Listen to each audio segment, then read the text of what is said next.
ఈరోజు గోదాదేవి యొక్క కథను వివరంగా తెలుసుకుందాం. తమిళనాడులోని శ్రీ విల్లుపుత్తూరులో విష్ణు చిత్తుడనే భక్తుడుండేడివాడు. ఈ విల్లుపుత్తూరులోనే శ్రీకృష్ణుడు మర్రియాకు మీద తేలియాడుతూ లోకాన్ని రక్షించాడని నమ్మకం. అందుకే ఇక్కడ ఆలయంలోని ప్రధాన దైవం ఆ చిన్ని కృష్ణుడే. విష్ణు చిత్తుడు నిత్యం ఆ కృష్ణునికి పుష్పమాలలని అర్పిస్తూ ఉండేడివాడు. విష్ణు చిత్తుడు అసలు పేరు భట్టనాథుడు. నిరంతరము ఆయన చిత్తము విష్ణుమూర్తి మీద ఉండేదే కాబట్టి ఆ బిరుదు దక్కింది. ఆయన్ని విష్ణు భక్తులైన ఆల్వార్లో ఒక్కరిగా ఎంచి ఆయనకు పెరియాల్వార్ అంటే పెద్ద ఆల్వార్ అనే గౌరవాన్ని కూడా అందించారు. అలాంటి పెరియాల్వార్ ఒక్కసారి తులసి మొక్కల కోసం పాదులు తీస్తుండగా ఒక పాప కనిపించింది.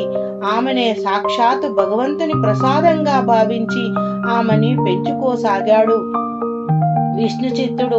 ఆమెకు కోదై అంటే పూలమాల అన్న పేరుతో గారాభంగా పెంచసాగాడు విష్ణు చిత్తుడు. ఆ పేరే క్రమంగా గోదగా మారింది.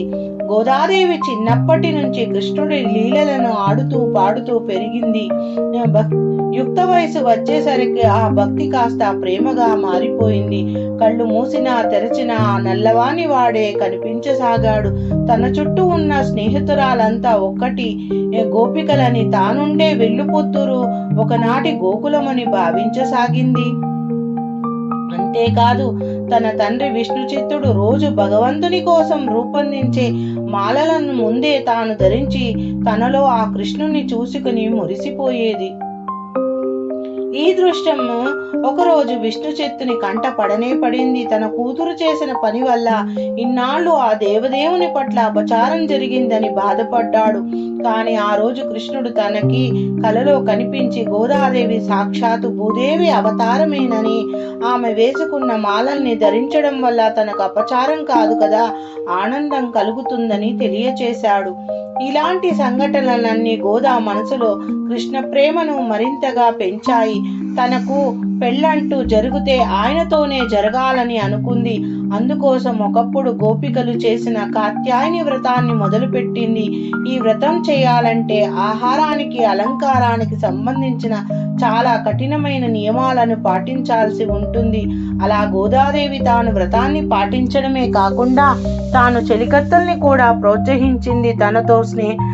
తన స్నేహితురాలను మేలుకొలిపేందుకు, వారికి వ్రత విధానాలను తెలియచేసేందుకు, తనలో కృష్ణ భక్తిని వెల్లడించేందుకు 30 పాశురాలాన్ని పాడింది గోదా. అవే ధనుర్మాసంలో ప్రతి వైష్ణవ భక్తుని ఇంట్లో వినిపించే తిరుప్పావై. ఇలా కొనసాగుతున్న గోదాదేవి ప్రేమకు ఆ కృష్ణుడు లొంగక తప్పలేదు.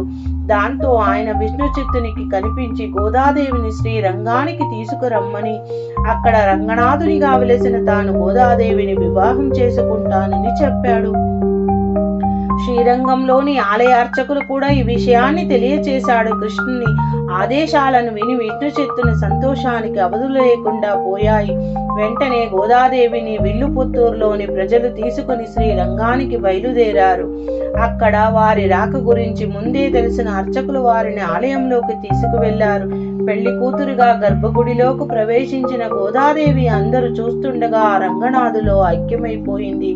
ఇదంతా మకర సంక్రాంతి ముందు భోగి రోజు జరిగింది. అందుకే ప్రతి వైష్ణవాలయంలో భోగినాడు గోదాదేవికి విష్ణుమూర్తి కళ్యాణం జరుపుతూ ఉంటారు. Thank you for watching my video. Please subscribe and share.